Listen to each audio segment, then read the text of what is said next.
शुक्ल यजुर्वेदीय काण्ड शाखा के अंतर्गत बृहदारण्य उपनिषद के ऊपर विचार करते हुए अभी हम लोग उपोद्घात भाष्य में भगवान भाष्यकार ये दिखाया कि ग्रंथ लिखने की आवश्यकता है, क्योंकि इसकी अधिकारी स्वतः ही प्राप्त हो जाता है। क्योंकि मनुष्य जो है स्वाभाविक रूप से हमेशा ही आनंद में रहना चाहते हैं, और ये हम वही रास्ता दिखाते हैं। तो बोलते हैं कर्म से भी उपासना से भी तो हो सकता सत्यलोकी का रास्ता दिखाया। तो बोलते हैं कि उससे जो प्राप्त होगा कोई भी क्रियासाध्य वस्तु होगा वो अनित्य होगा। यदि कोई क्रियासाध्य वस्तु होगा अनित्य होगा तो नित्य आनंद से प्राप्त नहीं हो सकता, कुछ दिन के लिए आनंद प्राप्त होगा।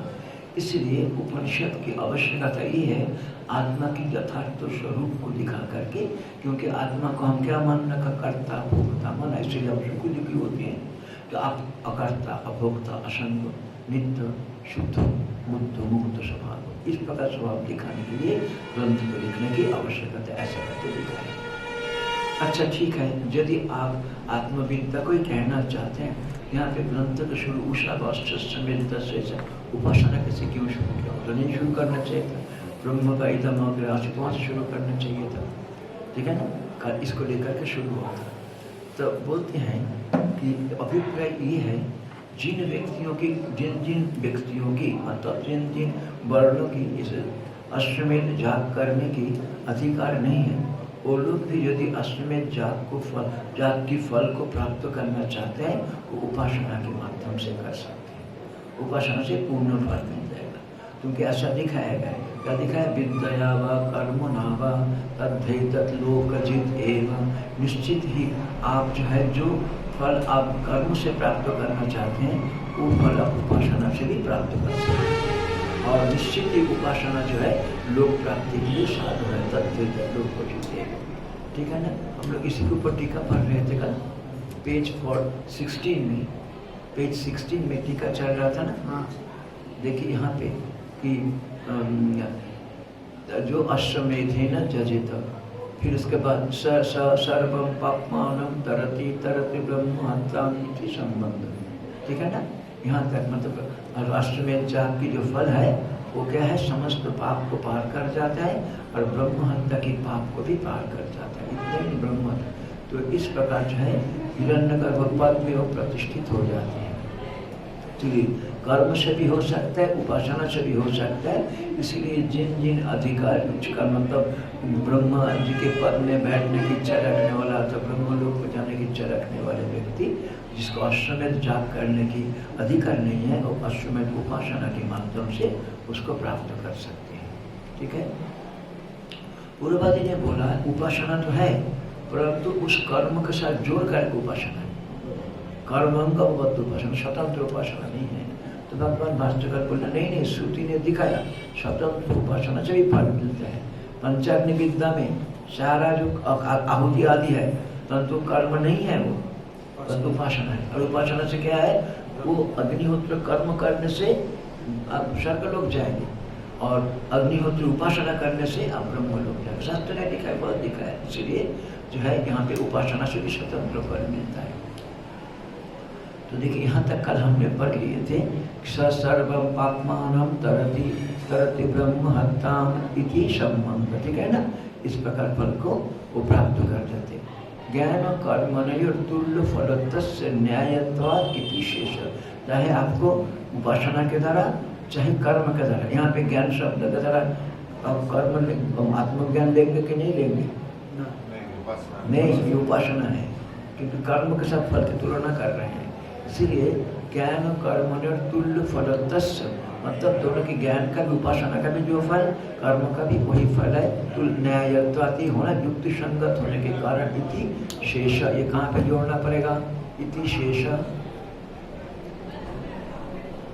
जो अश्वमेधेन जजेत, यहाँ तक हमारा प्रतीक आ गया, ठीक है ना। सर्व, ठीक है। जाओ एनम चैवम वेद इति विकल्प श्रुते, इस पर विकल्प होने देने कारण इसका आगे जो है ज्ञान कर्मण तुल्य फलतस्य न्यायत्वात् इति शेष, इसका आगे जोड़ना पड़ेगा। किसका आगे? इति विकल्प श्रुते, ठीक है ना। इसके आगे इस प्रकार विकल्प सुनाई देने के कारण हमें क्या दिखता कि ज्ञान का फल और कर्म का फल, उपासना का फल तुल्य है, बराबर है, उसमें कोई ये नहीं है। इसलिए बोलते हैं इति शेष वहाँ पे जोड़ना पड़ेगा। न्यायत्वात् 12 नंबर टिप्पणी में आवश्यकता, दोनों का फल बराबर होगा, युक्ति संगत है, इस प्रकार से वो उसमें जोड़ना पड़ेगा। अन्यथा विकल्प श्रुति अनुपत्ति नहीं, तो ये जो विद्या वा कर्म न वा, अथवा जो बोलिया जो अश्वमेधेन जरेत जौच एनमेवं वेद, इस प्रकार विकल्प कथन करना युक्ति संगत नहीं होता यदि दोनों का फल में तुल्यता नहीं होती। तो ये हमें बोलना चाहते थे शेष। टीका में उपस्थि फलश्रुति अर्थवादत्वम् आशंका अश्वमेधवत् उपास्तेर अपि कर्मत्वात् विहितत्वात् कर्म प्रकरणात् बुद्धितत्वात् च मैवमिति आह। पूर्ववादी शंका कर रहे हैं, जो लोग कर्म, जिसको कर्म जड़ बोलते हैं, मतलब कर्म से मुक्त उपासना तो नहीं है, अथवा कर्म के साथ उपासना को स्वतंत्र उपासना नहीं है, इस प्रकार जो लोग बोलते हैं उपस्थि फलश्रुति अर्थवादत्व, है ना। उपासना में जो फल सुनाई देता है वो अर्थवाद है, मतलब इतना रूप रहा। देखिए कर्म कांड मैंने तो मुझे लिख के रखी थी, तो उपस्थि फलश्रुति अर्थवाद अर्थवादत्व आशंका, अर्थवाद है ऐसा शंका करके अश्वमेधवत् उपस्थिति, जिस प्रकार अश्व एक कर्म है इस प्रकार उपासना एक मानसिक कर्म है, इसलिए अश्वमेध यज्ञवत् उपास्ति कर्म अपि कर्मत्वात्, एक हो गया वो भी एक कर्म है, मानसिक क्रिया है। दूसरी बात शास्त्र ने विधान किया विहितत्वात्, ठीक है ना। दूसरे बोलते कर्मत्वात् विहितत्वात्, और दूसरा क्या, तीसरा क्या है, कर्म प्रकरण से अलग करके बोला गया है। कर्म अंगभूत ने कर्म प्रकरणात् बुद्धि तत्वाच, कर्म प्रकरणात् बुद्धि तत्वाच, कर्म प्रकरण से हट करके अलग करके कहा गया है। इसलिए नैवम, ये जो तुमने कहा कि अर्थवाद के फल जो प्रशंसा मात्रा इसका फल नहीं मिलता है, ये कथन आपका सही नहीं है। समझ में आया। उपस्थि फलश्रुति ओ प्रणाम, एक बात बताइए, ज्ञान कर्म और उपासना का फल समान है, किस फल की बात कर रहे हैं, उसी की बात कर रहे हैं? नहीं, यहाँ पे ज्ञान मतलब उपासना और ज्ञान मतलब आत्मज्ञान नहीं है। यहाँ पे आत्मज्ञान नहीं है, यहाँ पे ज्ञान शब्द का अर्थ उपासना है। तो उपासना के द्वारा, कर्म के द्वारा चित्त शुद्धि होगा, उपस्थित आपको ज्ञान की प्राप्ति के दरवाजा तक पहुंचा देगा। मतलब कर्म और उपासना, कर्म उपासना की समुच्चय, इसके माध्यम से आप जो है कि वो जो अंतःकरण शुद्ध होकर के वेदांत श्रवण के लिए रुचि उत्पन्न होता है, नहीं तो नहीं होगा। तीन नहीं है, यहाँ पे दो है, तीन कौन सा बोल रहे हैं आप? ना, हाँ, यदि मान लीजिए हमको अभी तक जो है वेदांत श्रवण करने के लिए जो मतलब योग्यता प्राप्त नहीं है, तो पहले वेदांत श्रवण करने के लिए अंतःकरण शुद्ध होगा। तो यहाँ पे जो ज्ञान, उपासना और कर्म, ज्ञान मतलब श्रवण मनन निधिध्यासन, यदि इसको लेंगे, हमारे अंदर पहले से योग्यता नहीं है तो वो हमारे अंदर अंतःकरण शुद्धि करेगा। और यदि अंतःकरण, उपासना के द्वारा अंतःकरण शुद्धि है, तब क्या है, गुरुमुख से शास्त्र वाक्य सुन करके तुरंत ही ज्ञान हो जाएगा, तुरंत ज्ञान हो जाएगा। इसलिए यहाँ पे जिस प्रकार हम लोग यहाँ पे मान लीजिए कर्म यहाँ पे नहीं है, निष्काम कर्म नहीं कर, पठन पाठन करते हैं, पठन पाठन के द्वारा भी अंतःकरण शुद्ध होता है, उसके साथ थोड़ा उपासना करते हैं, वो भी अंतःकरण शुद्ध में मदद करते हैं, उसकी इसको साथ एक और पठन पाठन, यद्यपि ज्ञान के साथ कर्म की समुच्चय नहीं होता, क्योंकि एकत्र चिंतन और बहुत चिंतन विरोधी है, परंतु जो इनिशियल स्टेज में ये पठन पाठन भी हमको मदद करता है अंतःकरण शुद्धि में। हमारे पास यहाँ पे तो कर्म योग्य उतना व्यवस्था नहीं है, निष्काम कर्म की व्यवस्था है, परंतु पठन पाठन और उपासना के माध्यम से भी अंतःकरण शुद्ध होता है। यहाँ पे इसलिए फल एक है मतलब कि वो अंतःकरण शुद्ध जब तक नहीं होता तब तक ज्ञान के लिए आप योग्य नहीं है। अथवा ये सब, ये भगवत गीता में बोला, सुनिए, एकम सांख्यम च योगम च ज पश्यति स पश्यति। जो व्यक्ति इस प्रकार देखते हैं कि सांख्य और योग दोनों मिलकर के एक ही फल देता है, वो ठीक ठीक जानता है।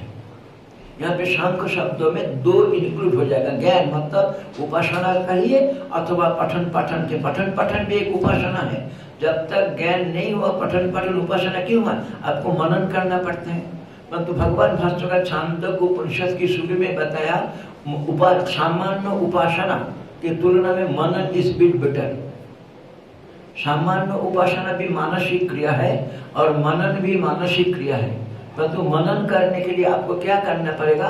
कई चीज जहाँ जहाँ अलग अलग कहा हुआ है, जहाँ पे थोड़ा विरोध की प्रतीति है तो उसको ध्यान रख के उसको विचार पूर्वक उसको समाधान करना पड़ता है। समाधान होता भी है वो। इसीलिए मनन प्रक्रिया में मानसिक एकाग्रता की मात्रा थोड़ा अधिक है। विचार दृष्टि खुल जाता है, विचार के प्रोसेस खुल जाते हैं। इसीलिए छांदोग्य उपनिषद के शुरू में बताया कि ज्ञान और उपासना दोनों ही मानसिक क्रिया है। तो दोनों में भिन्नता क्या हुई? बोलते हैं उपासना में आप एक ही मंत्र को लगातार रिपीट कर रहे हैं, एक ही वस्तु को ध्यान कर रहे हैं, एक ही रिपीट कर रहे हैं। उससे कभी माइंड डाइवर्ट हो सकता है, परंतु एक वस्तु को विचार करते हुए माइंड डाइवर्ट हो गया तो खो जाएंगे। आपको समझ? इसीलिए मनन में थोड़ा सा जो है विचार दृष्टि थोड़ा खुलती है और मानसिक एकाग्रता भी होती है। और इस प्रकार से श्रवण मन ज्ञान मतलब ज्ञान होने के लिए नहीं, श्रवण मनन निधिध्यासन प्रक्रिया अथवा उपासना प्रक्रिया अथवा निष्काम कर्मयोग की प्रक्रिया, तीनों ही इनिशियली मतलब अंतःकरण शुद्धि के काम करते हैं। अंतःकरण शुद्धि, हाँ, अंतःकरण शुद्धि के काम करते हैं। इसलिए यहाँ पे ज्ञान कर्मणयोः तुल्य फलतस्य न्यायत्वात्। ज्ञान मतलब यहाँ पे उपासना, और यदि कर्म ज्ञान से आप यदि श्रवण मनन निधिध्यासन देंगे उसको भी। इसलिए मान लीजिए कोई व्यक्ति यहाँ पे आ जाता है, हम तो कर्मयोग यहाँ पे तो नहीं है, भाई कर्मयोग नहीं है कोई बात नहीं, अंतःकरण शुद्धि के लिए डायरेक्ट श्रवण मनन निधिध्यासन भी काम करता है। उपस्थित फल श्रुति अर्थवाद, उपस्थित उपासना का जो फल सुनाई दिया वो तो अर्थवाद है। ऐसा कोई जिस प्रकार अश्वमेध उपासना प्रशस्त में जो आपने कहा ये अर्थवाद है, अश्वमेध उपासना प्रशस्त, ऐसा को शंका करते हैं? नहीं, अश्वमेधवत मतलब अश्वमेध कर्मवत उपस्थिरपि कर्म तत् उपासना भी एक कर्म होने के कारण है, शारीरिक कर्म मानसिक क्रिया। इसीलिए भगवान श्री कृष्ण भगवद गीता में दो ही निष्ठा दिखाया, लोकेस्मिन् द्विविधा निष्ठा पूरा प्रवक्ता मया न बोला। दो निविधा मतलब एक ज्ञान योगेन संख्यानम कर्म योगेन योगिनम, ऐसा कहा। तो उपासक कहाँ गए? हाँ, कर्म को मानसिक क्रिया के कोटि में आता है संख्या में, क्योंकि वहाँ पे भेद बुद्धि द्वैत बुद्धि इनिशियल स्टेज में चाहिए उपासना करने के लिए, और परंतु ज्ञान के लिए तो एकत्व बुद्धि शुरू होता है। इसलिए यहाँ पे ये कहते हैं कि कर्मत्वात् विहितत्वात् कर्म प्रकरणात् बुद्धि तत्वात् च, ये मतलब अर्थवाद नहीं है, क्योंकि ये भी एक मानसिक क्रिया होने के कारण, अंतःकरण शुद्धि के लिए हेतु होने के कारण शास्त्रों के द्वारा विधान किया गया है। सीधा इसको अर्थवाद नहीं बोल सकते। सेकेंड और तीसरा क्या बोला? कर्म प्रकरण से हट करके बोला गया है, इसलिए कर्म के साथ कर्मांगबद्ध उपासना नहीं है। इसलिए बोलता है बुद्धि तत्व मैं जैसा आपने कहा शंका किया, ये ऐसा नहीं है। वहाँ पे देखिए हमको 14 और 15 दो टिप्पणी दिखाई पड़ रही, दिखाई दे रहा है। 14 बोलते हैं अश्वमेध उपासना प्रशस्त नहीं, जो अपने अर्थ प्रशंसा किया, ये अर्थवाद है इतना। ननु 15 नंबर कर्मत्तम न फलजनकत्व नियतम अतथा भूतस्य अपि जलचाताडनादि कर्मत्व दर्शन इत्यतः। आप बोलेंगे वो भी तो एक कर्म है, तो कर्म मात्र ही कुछ न कुछ फल देगा, क्योंकि ये क्या बोलते हैं न्यूटन, क्या बोलते हैं each and every action has got equal and opposite reaction. तो कर्म मात्र ही तो कुछ फल देगा। तो कोई बच्चा जो है वहाँ पे नदी में बैठ करके कुछ पत्थर फेंक रहा है, उसको क्या फल मिलेगा बच्चों? केवल थोड़े अम्यूजमेंट होंगे और तो कोई नहीं है। तो इसीलिए कर्म होने के कारण आपको कोई शास्त्रीय फल देगा अथवा कोई अलौकिक फल देगा, ये तो नहीं हो सकता है, ये तो नहीं हो सकता है। ये सब शंका कर रहे हैं। वो बोल रहे हैं कि अन्यथा ननु कर्मत्तम न फलजनकत्व नियतम, कर्म होने से ही फल उत्पन्न होगा ऐसा कोई हार्ड एंड फास्ट रूल नहीं है। कर्म होने से आप जो है कौन सा फल जो अदृष्ट फल उत्पन्न करता है वो फल को लेकर बोलते हैं। कर्मत्तम न फलजनकत्वम नियतम अतथा भूतस्यपि, जिस प्रकार जो फल उत्पन्न नहीं करते हुए भी जल ताडनादि कर्मत्व दर्शन, चल के कोई बच्चा बैठ करके पत्थर फेंक रहा तो लट्ठी से उसको मार रहे, तो उसका वहाँ भी की हुआ तरंग उत्पन्न होता है, पर उसका भी अदृष्ट फल उत्पन्न नहीं हो रहा है, उसका अदृष्ट फल उत्पन्न नहीं। किसको कर्म माना जाएगा? कर्म किसको तो कर्म नहीं माना जाएगा। किसको? वो जो जल में तारण करना, क्यों? वो भी तो क्रिया है। जैसे कर्म तो शास्त्र में कहता है जिसको तो आप शास्त्रीय कर्म अशास्त्रीय लौकिक कर्म उसको लेकर के नहीं बोल रहे हैं, खाली यहाँ पे इतना मात्र बोल रहे हैं, क्योंकि यहाँ पे क्या बोला, इसलिए तो दो पद दिया, पहले कर्मत्वाद बोला, तो केवल कर्म होने से अदृष्ट फल उत्पन्न होगा क्या? तब बोले नहीं, विहितत्वाद। जो शंका आप कर रहे हैं उसको उत्तर दिया हुआ है यहाँ पे। टिप्पणीकार इसलिए टिप्पणीकार ये बोल रहे हैं कि कर्म मात्र ही आपके लिए अदृष्ट फल उत्पन्न नहीं करेगा, यदि जब तक आप शास्त्र को अवलंबन करके नहीं चलेगा। इस शंका को निवारण करने के लिए कर्म मात्र से हो जाएगा क्या? तो बच्चा कोई व्यक्ति तो जल खेल रहा है, उससे क्या अदृष्ट उत्पन्न होगा क्या? उसको थोड़ी देर के लिए थोड़ा बच्चा को खेल है वो, परंतु उससे कोई अदृष्ट उत्पन्न नहीं होता। परंतु यदि वो शास्त्रविहित कर्म करते हैं तब उससे अदृष्ट अपूर्व उत्पन्न होता है ना। ठीक है, बोलते हैं कि ननु कर्मत्व न फल जनकत्व नियतम। कर्म आपके यहाँ पे फल जनकत्व मतलब फल तो वहाँ पे दिखाई दे रहा है, बच्चा खेल रहा उत्पन्न हो रहा है, अदृष्ट फल उत्पन्न नहीं करता, अदृष्ट अपूर्व उत्पन्न नहीं करता। इसलिए बोलते हैं कि नियतम अतथा भूतस्यपि, जिस प्रकार जो कर्म होते हुए भी जल ताड़न आदि, वहाँ पे तो जल में जो है खेल रहे बच्चा, कर्मत्व दर्शनात् मतलब वहाँ भी तो कर्मत्व दिखाई दे रहा है, परंतु फल उत्पन्न नहीं करता है, फल दिखाई दे रहा है। इतना तो आह विहितत्वात्, और शास्त्र विहित होना चाहिए। यहाँ भी जो है हम क्या कहना चाहते हैं सूक्ष्म समझ में आया। ये आजकल बहुत सारे NGO ऑर्गेनाइजेशन है जो बहुत सेवा कर्म करते हैं, लोग उसकी जगह से उससे उसका पुण्य होगा, परंतु अंतःकरण शुद्ध नहीं होगा यदि जिस व्यक्ति काम कर रहा है उसकी शास्त्र विहित ना हो। उससे क्या होगा? पुण्य होगा, सुख मिलेगा, आप लोगों की सेवा कर रहे हैं, परंतु अपनी वर्ण और आश्रम विहित कर्मों को निष्काम भाव से पालन करने से ही अंतःकरण शुद्धि होता है। क्योंकि सेवा करना अथवा लोगों को लाभ होगा उससे, हम उसको हमारा एक लाभ क्या है, एक ख्याति की भी होता है, वो एक सूक्ष्म इच्छा अंदर रहता है, तो इससे क्या होता है? अंतःकरण शुद्ध नहीं हो पाता है। इसीलिए शास्त्र बार बार बोलते हैं, नहीं तो अर्जुन को लिए भगवान क्यों युद्ध विधान करे? क्योंकि वो उसके लिए विहित कर्म था, और उस विहित कर्म को ही निष्काम भाव से करने से अंतःकरण खूब शुद्ध हो जाता है, जल्दी शुद्ध हो जाता है। मान लीजिए मैं इसीलिए बोलता हूँ कि संन्यास लेने के बाद कि जो है वेदांत तो सुनने में मन नहीं लगता, मैं कहता हूँ सुनो, नहीं लगता सुनो, क्योंकि शास्त्र बोलते हैं संन्यासम श्रवणम कुर्या, संन्यास के बाद संन्यास श्रवणम कुर्या, क्योंकि शास्त्र भी थे आपके लिए अपूर्व अदृष्ट अपूर्व उत्पन्न, शुभ अदृष्ट अपूर्व उत्पन्न होगा। वो क्या होगा?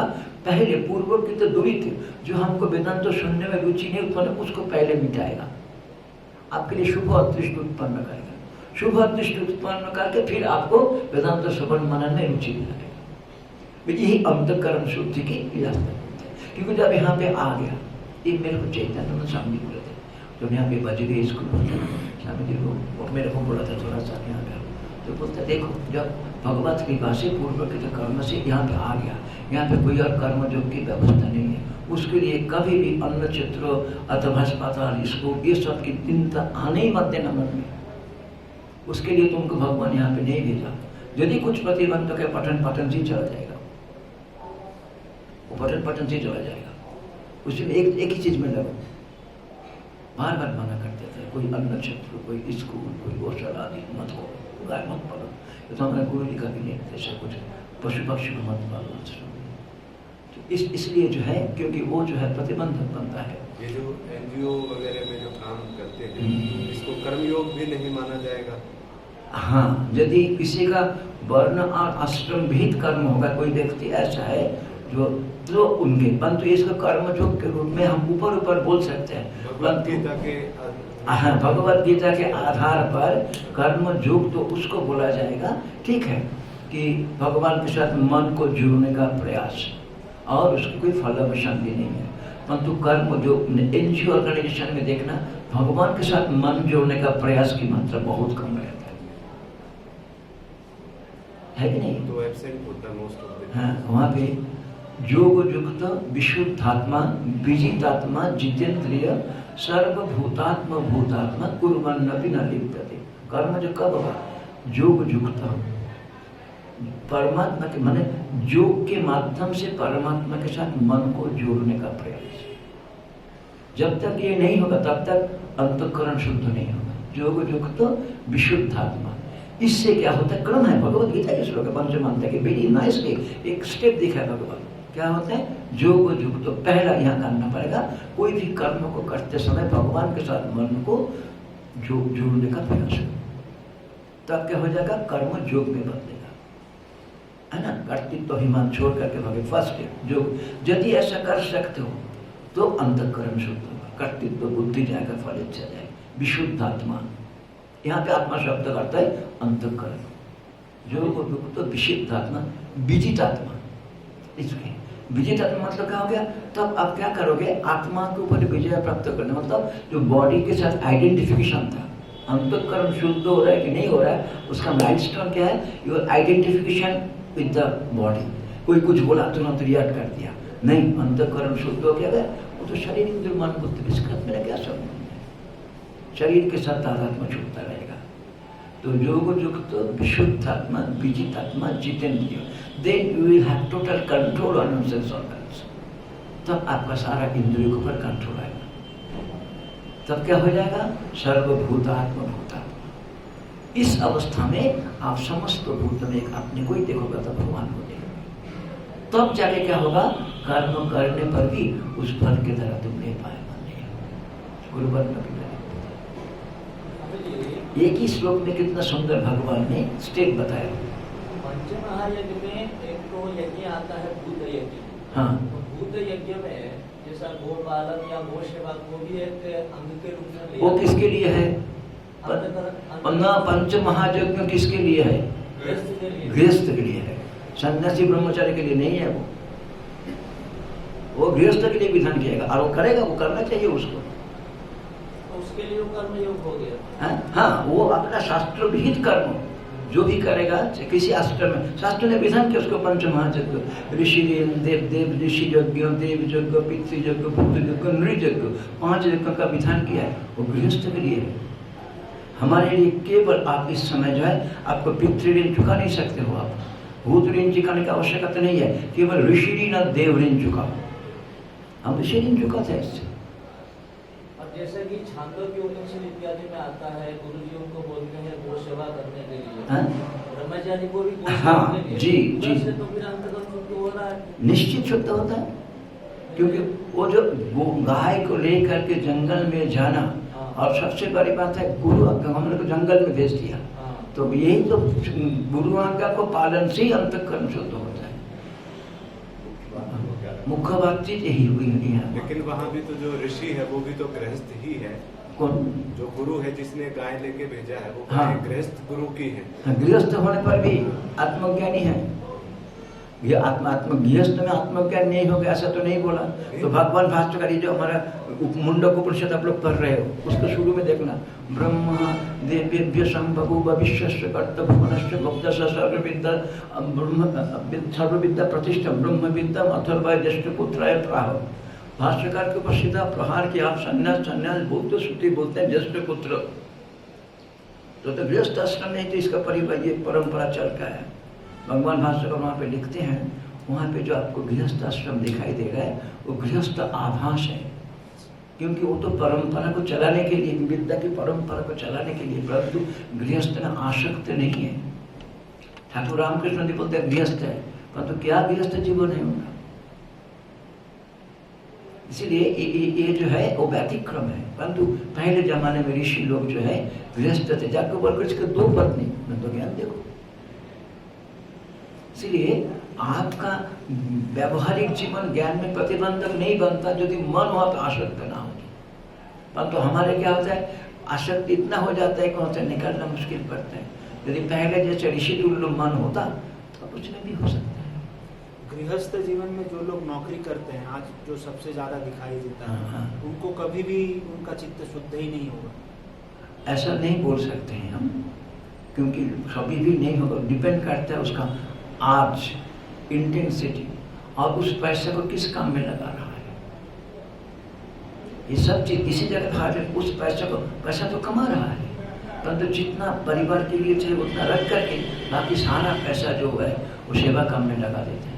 दूसरे कई व्यक्ति ऐसा है अपना मतलब कठोर उपार्जन के पैसा से जो वो अनाथ आश्रम खोला, अनाथ बच्चे को, अनाथ वृद्ध को, बॉम्बे में एक है, बॉम्बे में वो रास्ते में पड़ा रहता है जो जिसको घर से छोड़ देता है, अथवा पुत्र घर में बंद करके चला गया विदेश। इस प्रकार की जो है व्यक्ति को उठा करके ला करके एक जगह पे रखते हैं, सेवा करते हैं, अपना पैसा कमाते हैं, अपन उसमें लगाता है, तो अंतःकरण क्यों नहीं शुद्ध होगा। तो स्वामी जी ये घूम के फिर ये एनजीओ ही हो गया ना, क्योंकि उसका तो वर्णाश्रम धर्म नहीं है नौकरी करना। हाँ। लेकिन वो पैसा कमा के यदि सेवा भी कर रहा है, हाँ। घूम के एनजीओ ही हो गया। हाँ, एनजीओ हो गया, परंतु वो अंतःकरण शुद्ध के लिए समय लगेगा, परंतु उससे हो सकता है, वो उससे खुल जाएगा, बुद्धि खुल जाएगा, उससे उनके मन में क्या होता है, स्टेप होता है। पहले भगवान ने हमको ये काम करने के लिए दिया, अब उसके फल स्वरूप ना उसका नेक्स्ट स्टेप बोल देगा भगवान, ये तो हमने बहुत कर लिया, अब इससे थोड़ा सा और दूसरे किसी को ओवर कर देगा। ये होता ऐसा है कि आप सेवा का भाव आया ना, ये हाँ, सेवा का भाव के फल स्वरूप आप किसी जगह से शुरू करो, परंतु उसके आगे वाला रास्ता भगवान खोल देंगे आपके लिए। देखना अपने आप ही मन से बोलेगा नहीं, इसको हम हमेशा पकड़ने के लिए नहीं है, शरीर भी नहीं देगा, इस आप अंदर से इच्छा होगा कि थोड़ा भगवान की नाम करें, इतना तो सेवा किया लोगों को, इसी के अंदर तो भगवान को ही देगा, तो आप थोड़ा भगवान की नाम करें दूसरे किसी को, क्योंकि हम तो हम जानते हैं, विवेकी व्यक्ति जानते हैं हमारे लिए हमेशा संभव नहीं होगा इस काम को करना, उम्र होता जा रहा है, शरीर में दम रहते रहते इसको किसी को हैंडओवर कर दो, हमारे सामने देख लो इसको, ठीक है चला करें। विवेकी व्यक्ति का ही होता है मन में, फल तो क्या होता है, मन भगवान की ओर जाता है, और वो उसी काम से ही होता है, उसी काम के कारण ही भगवान जो है उनके पास ये रास्ता खोलते हैं। तो यहाँ पे जो है उपासनी कर्म तमी, जहाँ से हम घूम गए थे, शास्त्र भीत होना चाहिए, केवल मात्र कर्म होने से तुरंत अंतःकरण शुद्ध नहीं होगा, परंतु शास्त्र भीत कर्म होने से वो अंतःकरण शुद्धि के लिए मदद कर देगा, अंतःकरण से मदद कर देगा। कर्मत्वाद विहितत्वाद, और कर्म प्रकरण बुद्धि तत्व, कर्म प्रकरण से हट करके ये बोला गया है, प्रवर कर्म से हट करके कहा गया है। टिप्पणी पर रहते ननु कर्मोत्तम न फल जनकत्तम नियतम, कर्म हमेशा मतलब ये कर्म फल तो उत्पन्न करेगा, ये तो विज्ञान भित्तिक है, उसको कहीं नहीं, परंतु कर्म शुभ अदृष्ट उत्पन्न करके कि नहीं उत्पन्न करेगा वो डाउट है, वो नहीं कर सकती, बोलना चाहता है, क्योंकि अतथा भूतस्य जगताडनादे कर्म दर्शन वहाँ पे तो जगते इत्यतः भीतत्व नहीं, वो शास्त्र भीत किसी लिख देखो, भीतत्व सति कर्मत्तम फल जनकत्व हेतु, है ना, शास्त्र भीत होना चाहिए, शास्त्र भीत कर्म होकर के यदि आप करते हो वो आपके लिए फल जनक, मतलब अपूर्व अदृष्ट अपूर्व उत्पन्न करना जो है ना, शुभ भीतत्व सति कर्मोत्तम फल जनकत्व हेतु ननु विहित कर्म रूपत्ते अपि उक्त उपासनस्य प्रयाजादिवत् अश्वमेधम कर्म शिष्यत्वम किम न सत् इत्यतः आह कर्म व्यावृत्त कर्म प्रकरणाद बुद्धि तत्वाच्च, ठीक है, शास्त्र विहित भी है, तो कल तो वो क्या हो जाएगा, अश्वमेध जाग करने वाले का कर्म अंगबद्ध उपासना, ऐसा क्यों नहीं मानेंगे इसको, कर्म अंगबद्ध उपासना, स्वतंत्र उपासना क्यों मान रहे हो, तो भाष्य को उत्तर कहते हैं कर्म प्रकरण से अलग उठा करके कहा गया, इसलिए शंका किया ना, ननु विहित कर्म रूपत्य अपि, ये शास्त्र भेद भी है, ठीक है ना, शास्त्र कर्म है, शास्त्र भेद कर्म होते हुए भी उक्त उपासना समत्व अश्वमेध उपासना का प्रयाज आदि इस प्रकार दर्श पूर्णिमा जाग के अंग होता है, अनुजात प्रयाज अंग है, मतलब वो करने से तब इसका पूरा फल मिलता है, जिस प्रकार वो मुख्य दर्श पूर्णिमा जाग के अंग है, इसी प्रकार अश्वमेध जाग की उपासना अंग है, ऐसा क्यों न माने, कर्म के अंग रूप में प्रयाज आदि अश्वमेधम कर्म से किम न शायद, इसका उत्तर भगवान भाष्यकार क्या लिखा, टीकाकार वहां पर लिख रहे हैं, कर्म प्रकरणाद बुद्धि तत्वाच्च, जो प्रवर्ग कर्म से अलग हट करके, है ना, पहले दो अध्याय प्रवर्ग कर्म उससे अलग हट करके इसको कहा गया, उपासना के बारे में कहा, इसलिए कर्म प्रकार ये यहाँ पे लिखा ना कि कर्म प्रकरण बुद्धि तत्वाच्च, एक बी उपसर्ग है, बी और उत दो उपसर्ग है, और स्था धातु है, विपरीत रूप से ऊपर उठ करके, ठीक है ना, व्युत्थि तत्त बी और उत दो उपसर्ग क्या है, स्था धातु है, निष्ठा हो गया ना, स्थितत्वाच्च। तो वहां पे देखिए लिख रहे हैं, उसका अर्थ लिख रहा है वैपरीत्येन कर्म प्रातिकूल्येन स्थितत्वं बुद्धितत्वं।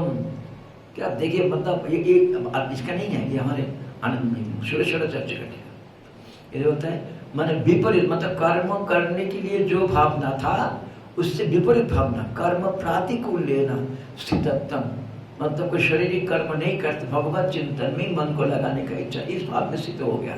ये हुआ कर्म, वहां पे किस पद करते रह गया, व्युत्थि तत्वात्। ये बुद्धि मतलब, बुत्थान मतलब क्या होता है, वैपरीत्येन उत्थान बुत्थान, मतलब विपरीत भावना को लेकर के ऊपर उठ जाना, कर्म की विपरीत भावना को लेकर, उसको देख रहे देखो वैपरीत्येन मतलब कर्म प्रातिकूल लेना है ना, कर्म का अनुकूल नहीं, मतलब कर्म प्रातिकूल मतलब क्या हो जाएगा, भेद बुद्धि से ऊपर उठ करके, कर्म तो भेद बुद्धि से करना पड़ेगा, और ये क्या एकत्व बुद्धि को ले जाना है ना। इसलिए क्योंकि वहां पे अश्वमेध के साथ विराट पुरुष के अभिन्नता के चिंतन करना है ना, ये जो आप एकत्व बुद्धि को ले जाना, इसलिए बोलता है वैपरीत्येन कर्म प्रातिकूल्येन स्थितत्वं बुद्धितत्वं है ना, जो टीका में शब्द है कर्म प्रकरणात् बुद्धितत्वात्, तस्मात् विद्या प्रकरण पठितत्वात् है ना, ज्ञान के प्रकरण में पढ़ा गया है इसको, न कर्मणा सह, इसीलिए कर्म के साथ अंगांगी भाव शेष शेषी भाव न है ना, न कर्मणा सह शेष शेषी भाव, शेष शेषी मतलब अंगांगी भाव नहीं हो सकता।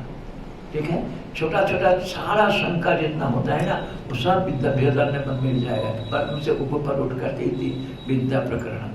अच्छा, विद्या प्रकरण आमनाना, विद्या प्रकरण में पढ़ा गया इसलिए। फलश्रुतेर अर्थवादत्व अभाव हेत्वांतरम, ये फलश्रुति अर्थवाद नहीं है, क्यों, दूसरी जगह में भी उपासना का यही फल दिखाया गया है, दूसरी जगह में भी उपासना का यही फल दिखाया गया है। तो यहाँ पे ब्रह्मसूत्र में सूत्र आएगा, वहां पे भी यही दिखाया, उपकुशल विद्या में जो ये जो कर्म है, बोलते नहीं, क्योंकि ब्रह्म उपासना करने से जिस फल को प्राप्त करते हैं, जिस मार्ग को पे जाता है, इस उपासना से उस मार्ग में जाएगा, ऐसा वर्णन किया हुआ है, इसलिए ये ब्रह्म उपासना है, ये कर्म नहीं है। शंका उठा ब्रह्मसूत्र, मतलब इसका फल कथन में ऐसा करके उत्तर दिया हो। यहाँ भी ऐसे बोलते हैं कि अश्वमेध उपासना, यहाँ पे बोलते हैं कि वो जो कर्मांतर में मतलब दूसरे उपासना में भी इसी प्रकार का फल कथन किया हुआ है, मतलब ब्रह्म लोक जाने का फल का वर्णन किया। इसलिए आप बोला, शंका उठाए यहाँ पे कि फलश्रुति अर्थवादत्व अभावे, ये जो फलश्रुति है ये अर्थवाद नहीं है, इस मत अर्थवाद इस पीछे, इसके पीछे एक और कारण दे रहे हैं, हेत्वांतरम आह, क्या बोलता है, कर्मांतरे च संपादन दर्शनात्, ठीक है ना, वो दूसरे कर्म में भी मतलब उपासना कर्म में भी यही फल का संपादन किया गया है, मतलब ब्रह्मलोक के फल का संपादन किया है। विज्ञान तत्फल प्राप्ति, इसलिए उपासना और उसका फल अलग है, ये प्राप्त हो जाता है, इति अवगम्यते, ऐसा समझ में आता है, ठीक है ना, ऐसा समझ में आता है। ये आगे फिर बोल रहे हैं, अश्वमेध अतिरिक्त कर्मणि अयम भाव लोको अग्नि इत्यादो चित्त अज्ञादो एतत् लोकाति संपादनस्य स्वतंत्र फल उपासनस्य दर्शनात् न फलश्रुते अर्थवादता इति, है ना, वहां पे तो केवल लिखते कर्मांतरित संपादन दर्शन, टीका का लिख रहे हैं अश्वमेध अतिरिक्त, मतलब अश्वमेध उपासना से अतिरिक्त जो कर्म है बचाते, अयम भाव लोको गौतम अग्नि, याद है देखो पंचग्नि विद्या में दो लोग को दिखा कर बोलने ना, अयम भाव लोको गौतम अग्नि, मतलब पंचग्नि विद्या, मतलब ये कर्म नहीं है, और ये कर्म को चिंतन करने के, क्योंकि क्यों उसको बोला, और भी उपासना बोल सकते थे, वो नहीं बोल रहा है, क्योंकि अग्निहोत्र एक कर्म है, अग्निहोत्र कर्म का फल स्वर्गलोक है, और अग्निहोत्र कर्म के चिंतन का फल पंचाग्नि विद्या के माध्यम से ब्रह्मलोक है। इसी प्रकार अश्वमेध जाप का फल और अश्वमेध उपासना का फल ब्रह्म प्राप्ति ये हो सकता है, कोई अश्वमेध, इसलिए उसको उठा करके दिया। वहाँ पे अशोभाव लोक गौतम अग्नि आया हुआ है, वहाँ पे जो है अश्वमेध अतिरिक्त कर्मणि, अश्वमेध अतिरिक्त कर्म में अयम भाव लोक अग्नि इत्यादि, इस प्रकार के वाक्य में चित्त अज्ञादो, मतलब जो चयन किया गया है अग्नि को, या उचित अर्थ ना दो एक तत् लोकादि संपादन, मतलब इस लोक में, दुलोक में, मेघ में, पुरुष में, स्त्री में, पृथ्वी में लोक दृष्टि करने के लिए बोला जा रहा है। इसलिए बोलता है संपादनस्य स्वतंत्र। ये देखिए ये संपद उपासना दिखा रहे हैं। आप बोलते हैं कैसे संपादन कर रहे हैं, इसी शास्त्रों से ही पता लगता है। हमको ठीक से ध्यान से पढ़ेंगे पंचाग्नि विद्या मतलब संपद उपासना, मतलब जहाँ पे अग्नि तो नहीं है वहाँ पे अग्नि तो संपादन करना। संपादन से स्वतंत्र फल से उपासना से दर्शन, वहाँ पे उपासना का स्वतंत्र फल दिखाया, कर्म का फल नहीं, सीधा सीधा ब्रह्म लोक फल दिखा। वर्णन है, मार्ग का वर्णन है। इसलिए न फलश्रुति अर्थवाद, इसलिए उपासना के साथ जो फल यहाँ पे सुनाई दे रहा है वो कोई अर्थवाद नहीं है, वो यथार्थ फल है, वो यथार्थ फल है। यह अभिप्राय है। यहाँ पे 16 नंबर और 17 नंबर टिप्पणी दिखाई दे रहा है। 16 नंबर वाक्य, कौन सा वाक्य? अशोभ अवलोक गौतम अग्नि, यहाँ पे नहीं है। वो जो है छंद को यहाँ पे भी आएगा, पंचम अध्ययन आएगा यहाँ पे। अच्छा, फिर 17 नंबर टिप्पणी बोलता है चित्त अग्नि कर्मांगभूत चयनख कर्मण संस्कृतम अग्नि चित्त अग्नि। कर्म के अंगभूत जो जिसमें आहुति आदि दिया जाता है, जो जिसको संस्कारित किया जाता है, मतलब आपने आहारपात्र तो अग्नि से अनुहार जो पचन अग्नि को अथवा अपने आह्वानीय अग्नि को करता है, चित्त अग्नि चयन बोलते हैं उसको, मतलब अग्नि को शुद्ध करके आहुति देने के चित्त, वहाँ को चित्त अग्नि की संपादन करना है। इस प्रकार से कहा गया वहाँ पे। कर्मांतरे च संपादन दर्शनात् विज्ञान तत्फल प्राप्ति से उपासना और उसका फल स्वतंत्र है, ये समझ में आता है। इति अवगम्यते। अच्छा, अब जो बोल भगवान भाष्यकार बोलते हैं सर्वेषां च कर्मणां परम कर्म अश्वमेध। जितना कर्म कांड की वर्णन है उसमें सबसे श्रेष्ठ कर्म अश्वमेध को कहा गया है। मंडलेश्वर जी पढ़ाते समय इसको बोल रहे थे, सबसे श्रेष्ठ कर्म अश्वमेध जाग है। और सबसे पापों में सबसे निकृष्ट पाप है भ्रूणहत्या। भ्रूणहत्या के निकृष्टतम पाप माना गया है। जैसे श्रेष्ठ कर्म इसका माना गया है ना, इसलिए भ्रूणहत्या को निकृष्टतम पाप माना गया है। उसका मतलब इसका प्रायश्चित तो खूब मुश्किल है। तो जैसे यहाँ पे बोल रहे हैं कर्मांगभूत चयनक कर्म अश्वमेध अतिरिक्ते कर्मणि अयं भाव लोक अग्नि इत्यादि चित्ताग्नो एतद् लोक आदि लोकादि संपादन से स्वतंत्र फल उपासना से दर्शन। 18 नंबर टिप्पणी में चतुर बहुप्रिय, ठीक है, मतलब स्वतंत्र फल है जिस कर्म का, इसे स्वतंत्र फल दर्शन उपासना थी ना, स्वतंत्र फल उपासना से लिखा है ना यहाँ पे। बहुवचन कैसे करेंगे? स्वतंत्र फल है जिस उपासना का उसका, ये बहुवचन दिखा है यहाँ पे। दर्शनात्मक फलश्रुति अर्थवाद ऐसा दिखाई देने के कारण यहाँ पे जो फल सुनाई दिया वो अर्थवाद नहीं है। 19 नंबर टिप्पणी में न फलश्रुति कर्मांतरे अंग विषय को उपासना स्वतंत्र फलक दर्शनात्। अन्य जगह पे भी अंग विषय उपासना में स्वतंत्र फल दिखाई देना। तथा विधे च प्रकृति उपासने स्वतंत्र फलवत्तम एवं उचित। इसलिए इस उपासना में भी स्वतंत्र फल होना युक्ति संगत है। बाधक अभाव, इसको निषेध करने वाला कोई शब्द आगे नहीं मिलता। ये हो गया। इसे न अर्थवादता न फलश्रुति अर्थवादता इति अर्थ। भगवान भाष्यकार बोला समस्त कर्म में अश्वमेध कर्म सबसे श्रेष्ठ है, क्योंकि कोई भी कर्म का फल आपको मिलेगा या तो आपको इंडिविजुअल रूप में, परिच्छिन्न रूप में अथवा व्यापक रूप में। ब्रह्म तो एक साथ दोनों फल मिलना व्यष्टि समष्टि। ब्रह्मलोक गए आप तो ब्रह्मलोक का ही फल मिलेगा, परंतु ब्रह्म जी के पद में बैठने से क्या हो जाएगा? आप समष्टि मन रूप हो जाएंगे, आप व्यष्टि रूप भी रहेंगे, समष्टि रूप भी। इसलिए यहाँ पे बोला अश्वमेध कर्म सबसे कर्म में श्रेष्ठ कर्म है। तो यहाँ पे टीकाकार लिख रहे हैं अश्वमेध उपासना न क्रतु अर्थ किंतु पुरुषार्थ। अश्वमेध उपासना यज्ञ के कर्म तक क्रतु के अश्वमेध यज्ञ के अंग नहीं है, वो स्वतंत्र पुरुषार्थ है, मतलब स्वतंत्र फल देने वाला। ठीक है, अश्वमेध उपासना न क्रतुअर्थ किंतु पुरुषार्थ। वहाँ पे 8 और 9 टिप्पणी दिखाई दे रहे हैं। क्रतु अर्थ मतलब क्रतु शेष मतलब जाग का अंग नहीं है, स्वतंत्र उपासना है ना। पुरुषम प्रति स्वातंत्र न फलप्रदम, पुरुष के प्रति स्वतंत्र रूप से फल प्रदान करने वाला होता है। इसलिए अश्वमेध उपासना अश्वमेध जाग की अंग नहीं है, अंग फल उपासना स्वतंत्र रूप से फल देने वाला होता है। अच्छा, तत्र च अधिकारो अश्वमेध क्रतु अनधिकारिणाम अपि इति एतावत् एव इष्टम चेत। तब क्या उसमें किसका अधिकार है?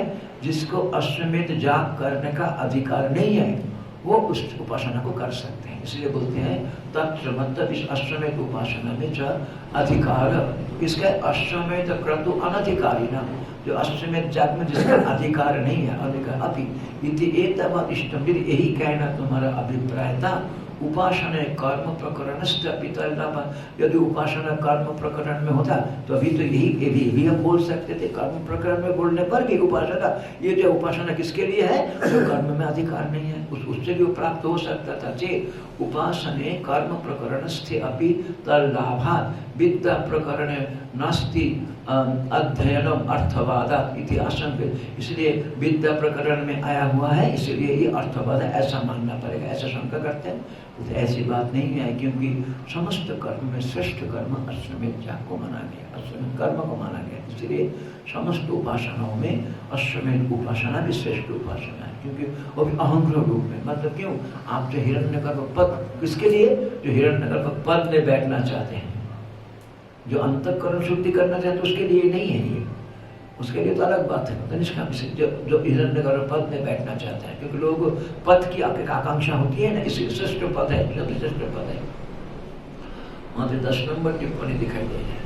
यदि इतने चेत मतलब तभी इति शेषम, यदि ऐसा ही कहना अभिप्राय था उपासना प्रकरण कर्म प्रकरण स्थपित लाभ, तो कर्म प्रकरण में बोलने से भी ऐसा लाभ होता।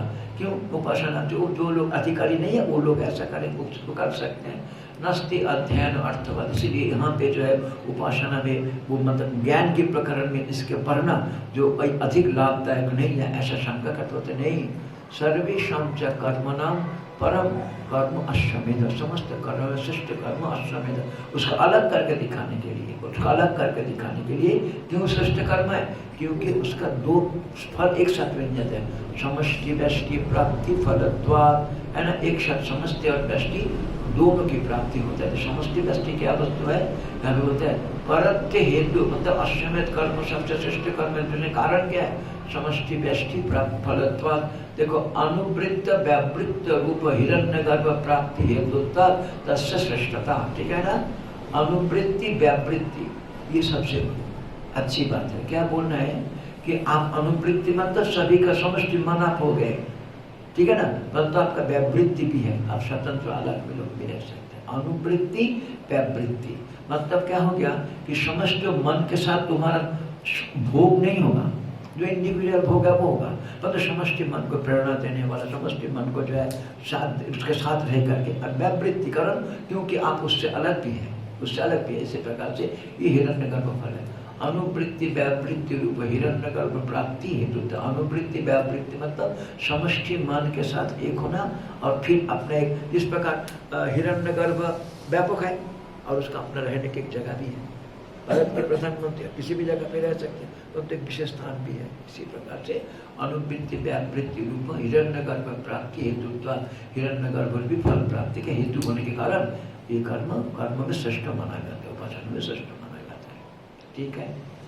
जी, जो हिरण्यगर्भ का पद है वो बहुत सारे युगों में एक ही पद है, तो बहुत सारे लोग उपासना कर लेंगे तो वेटिंग लिस्ट लग जाएगा हिरण्यगर्भ पद के। बहुत सारे लोग अश्वमेध उपासना कर लेंगे, तो हिरण्यगर्भ पद के लिए बहुत लोग कंटेंडर हो जाएंगे। हाँ, ठीक बोला। तो जिस प्रकार मान लीजिए हमारे यहाँ पे किसी ऑफिस में आप एक एग्जीक्यूटिव मतलब एक एंगेज करना चाहते हैं, तो आप क्या करेंगे? कई व्यक्ति उसके लिए एप्लीकेशन करेंगे, तो उसके अंदर में से आपको सिलेक्ट करना पड़ेगा, इनमें से हुई द बेस्ट अमंग, कौन सा सबसे अच्छी उपासना है। यहाँ भी ऐसे ही है, यहाँ भी ऐसे ही है। इन उपासनाओं में भी तो पुरुष तंत्र है, तो तारतम्यता होगा ही होगा। तो उसमें से जिसकी तारतम्य सबसे कम मिस्टेक के साथ सबसे अधिक किया, उसको भगवान ने युक्त करते हैं, उसको भगवान युक्त करते हैं। और एक बार मतलब हिरण्यगर्भ के मन में ऐसा हुई कि इतना सारा कार्यभार हम नहीं संभाल सकते, भगवान के पास जाकर के बोलते हैं ये मेरा रेजिग्नेशन मैं देना चाहता हूँ, अब हमसे नहीं होगा। क्योंकि भगवान, क्योंकि उसने सोचा कि और कोई नहीं है इतना बड़ा कार्यभार संभालने के लिए, तो भगवान ने थोड़ा सा ऐसे जैसे घबराहट देना चाहिए तो थोड़ा पर्दा हटाया, तो कोई बात नहीं, देखो इतने सारे लोग लाइन में लगे हुए हैं इस पद को प्राप्त करने के लिए, तो अपने एप्लीकेशन वापस लेके इतना बड़ा क्षमता भगवान ने दे दिया है लोगों के अंदर, क्योंकि पद प्राप्ति की इच्छा होती है। तो इसका मतलब ये श्योर शॉट हिरण्यगर पद में बैठने का रूट नहीं है। हाँ? इसमें श्योरली हिरण्य पद में बैठेंगे न सभी जितना उपासना करने वाले सभी हिरण्यगर्भ पद में बैठेंगे नहीं है वो। हाँ, ऐसा नहीं है क्योंकि पुरुष तंत्र है तो तारतम्य तो होगा ही होगा। ये एक बैठेगा, बाकी सारे ब्रह्मलोक तो जाएगा, ब्रह्मलोक तो चले जाएंगे। अभी वहाँ भी वेरिएशन है, कहाँ कहाँ तक जाएंगे आप, तो वहाँ पे जो है वो वेरिएशन है, शायद जो शाहरुख पे शाहरुख पे शाहरुख को यहाँ पे इतना सारे मुक्ति की मतलब वहाँ ब्रह्मलोक में फल भेद है वो तो जाएगा वहाँ पे, जैसे जैसे उपासना की गहराई में पहुँचेंगे ज़्यादा अनुकूल होगा। परंतु सभी व्यक्ति हिरण्यगर्भ पद में नहीं बैठेगा। अच्छा, अब जो है आगे बोलते हैं तस्य पुण्य श्रेष्ठत्य प्रकृति किम आयातम तत्। ठीक है, अश्वमेध कर्म पुण्यों में सबसे श्रेष्ठ पुण्य है, ठीक है, परंतु उसमें इस विषय में जिसको लेकर हम विचार कर रहे हैं, क्या उसको क्यों इस उपासना को ग्रंथ को पूर्ण पहले दिया गया है। आप तो आत्मविद्या के लिए बोल रहे थे, तो तस्य पुण्य श्रेष्ठत्य प्रकृति के मायातम, जिसको लेकर हम विचार कर रहे थे उसमें क्या लाभ अथवा नुकसान हुआ। यहाँ पे देखो 11, 12, 13 3 नंबर टिप्पणी। 11 नंबर टिप्पणी मतलब तस्य मतलब अश्वमेधस्य, पुण्य श्रेष्ठत्व मतलब सकल पुण्य कर्म न मध्य ज्यायस्ते, समस्त पुण्य कर्म श्रेष्ठ है।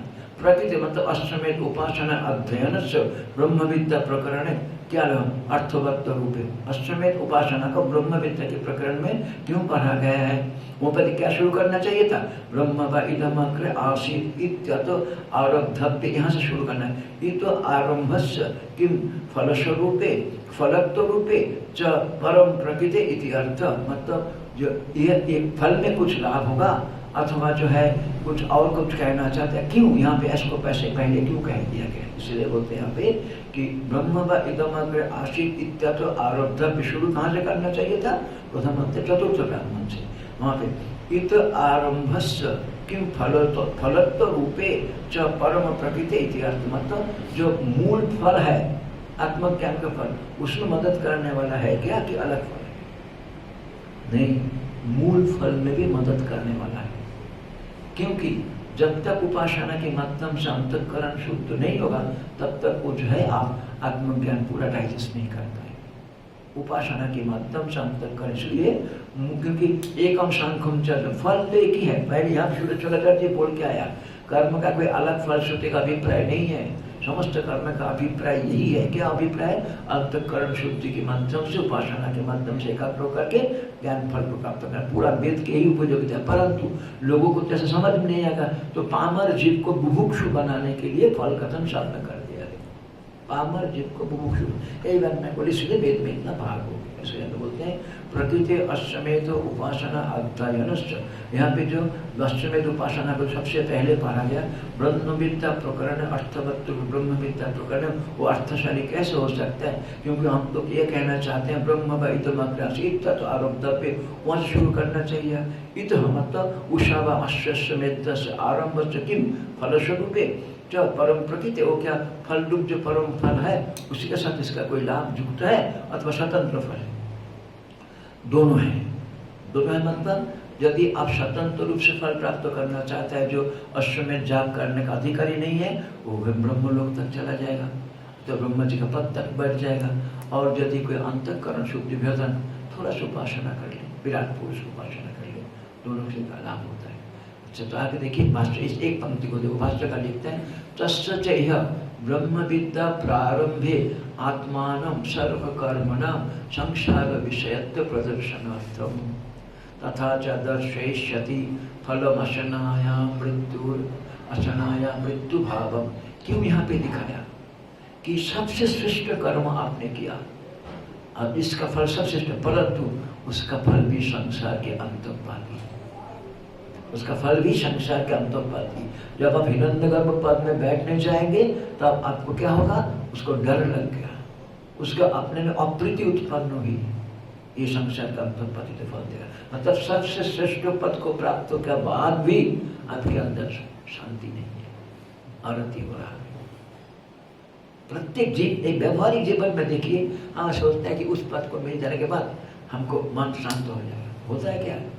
फिर आगे अथवा वहां की अशांति से भागने का अथवा और आगे का, दोनों में से किसी न किसी उपाय। इसीलिए जो है ये सब संसार के अंत, ये संसार के ही धर्म है। इसलिए बोलते हैं श्रुति को यहाँ पे ये दिखाना, ये जो गुरु आते ही भाष्यकार के देना, श्रुति यहाँ पे यह दिखाया सबसे श्रेष्ठ कर्म है अश्वमेध अथवा उपासना कर्म। परंतु इस अश्वमेध उपासना अथवा कर्म करके भी आप जहाँ पे पहुंचेंगे वहां भी आपका डर अथवा अरति होगा, फिर वहां तक वैराग्य होना चाहिए। इसको दिखाने के लिए यहाँ पे ऐसा कथन किया, तस्य च इह ब्रह्म विद्या प्रारंभे आम्नानो सर्व कर्मणाम संसार विषयत्व। सबसे श्रेष्ठ कर्म का जब ये गति है तो अन्य कर्म की तो कहना ही क्या, कोई भी टिक नहीं लगा लीजिए, है ना। सबसे श्रेष्ठ कर्म को दिखा करके ये दिखाया श्रुति ने, इसका भी ये संसार के अंतर्गत है, तो अन्य कर्म भी संसार का अंतर्गत होगा ही होगा। तथा च दर्शेष्यति, इसको दिखाएंगे, फलम अशनाया ही मृत्यु भाव, है ना। ये जो इच्छा है मैं हिरण्यगर्भ पद में बैठूं, बस यही तुम्हारे मृत्यु के लिए बना, यही तुम्हारे जन्म मृत्यु के चक्र में घुमाएगा। इसे हम दिखाएंगे 1 नंबर टिप्पणी में, अस्तस्य अश्वमेध क्रतु तद उपासनस्य च, है ना। उसका चाहे जाप करो चाहे उपासना करो, उसका श्रेष्ठ फल होने पर भी वो संसार के अंतोपाती है, और वहां तक जाने पर भी आपको जो है मृत्यु भय से छूट नहीं मिलेगा, है ना। अरति और भय होता ही रहेगा। इसलिए 2 नंबर टिप्पणी कहाँ पे आया तो 1:1 में ये दिखाएगा अशनाया ही मृत्यु हो। ये जो इच्छा है, ये जो हमारे इसमें बोल रहे हैं ना, प्रमाद वही मृत्यु। प्रमाद में क्या दिखाई, वासना का यही सनक छू जाती होगी, प्रमाद वही मृत्यु। प्रमाद क्या है, भगवान ने शरीर दिया था भगवान चिंतन करने के लिए, हमने गलती से विषय चिंतन करने लग दिया, बस जन्म मृत्यु के चक्रों में घूमते रहते हैं।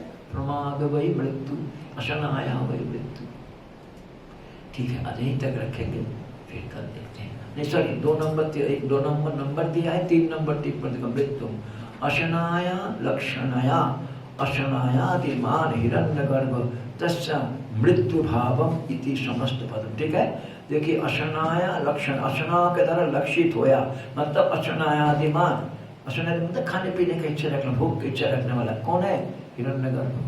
ये भी जमराज अपने आप बोला, मैंने कभी इच्छा किया था मैं इस प्रशासन को चलाऊं, चलिए दिया, अब तुम्हारी इच्छा हुआ, वो इच्छा ही गई तो होता है हिरण्यगर्भ तस्य मृत्यु भाव, इसमें भी मृत्यु भाव रहेगा आपको। इति समस्त, ये समस्त पद का अर्थ है, मतलब फलम अशनाया मृत्यु भावम, है ना, ये जो अशनाया से मृत्यु भाव होता है।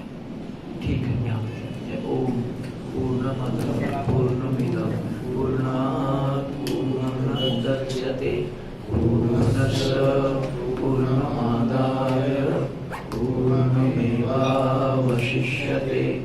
ओम शांति शांति शांति। शंकरं शंकराचार्यं केशवं बादरायणं सूत्रभाष्यकृतौ वन्दे भगवन्तौ पुनः पुनः। ईश्वरो गुरुनामेति मूर्तिभेदविभागिने व्योमव्याप्तदेहाय दक्षिणामूर्तये